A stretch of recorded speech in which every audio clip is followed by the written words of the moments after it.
Why invest in dividend stocks? Build passive income and financial freedom through the stock market. Welcome to Affluence Online, the place to learn about investing and managing your finances. Maybe you've heard about the ways you can earn a passive income getting paid month after month from dividend stocks, but you have no idea how to go about doing it yourself. Or maybe you even got a friend or two who are living the good life, always relaxing and traveling, and never having to worry about money, and they do it living off dividends. If you're a beginner to dividend investing and have no idea how to begin, continue watching.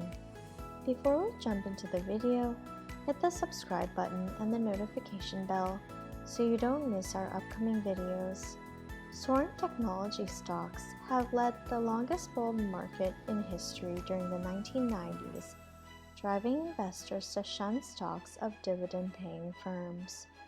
The steady stock performance of more conservative firms just seemed to pale in comparison.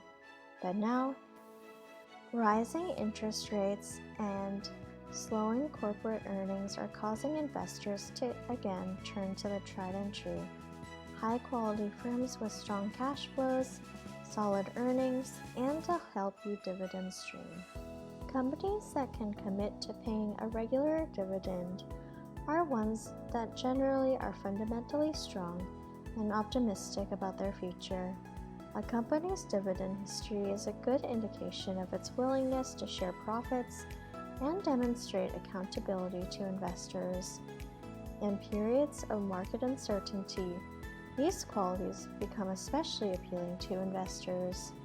Stocks of companies that pay dividends generally have less price fluctuation than stocks of non-dividend payers. The dividend can create a cushion and smooth out a stock's price volatility. It's important to remember, however, that although dividend-paying stocks can add diversification to your portfolio and help minimize volatility, they still involve risk. The 2003 Tax Act added a lure to dividend-paying stocks.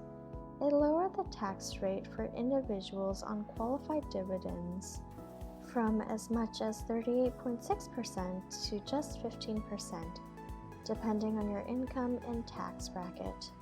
This appreciation for dividends has spawned a renewed interest in mutual funds that pay dividends.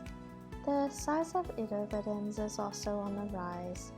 3/4 of the companies in the S&P 500 index pay dividends, and more than half of them increased their payouts during 2004. That's proof of a lot of strong balance sheets. A business has to have the earnings to pay a dividend and the strong balance sheet to increase one. Investors' preference for dividend-paying stocks is likely to continue, and so will the ability of many companies to continue paying dividends. Several years of economic uncertainty have driven companies to cut costs, reduce debt, and rein in their capital spending. That means many of them now have a lot of cash on their balance sheets. This combination of lower debt and larger cash pools gives them the ability to increase dividends. Even with the current emphasis returning more cash to shareholders, the current dividend payout ratio is still below the historical average. Thank you for spending some time with Affluence Online. Make sure to like and subscribe to our channel so you never miss another video.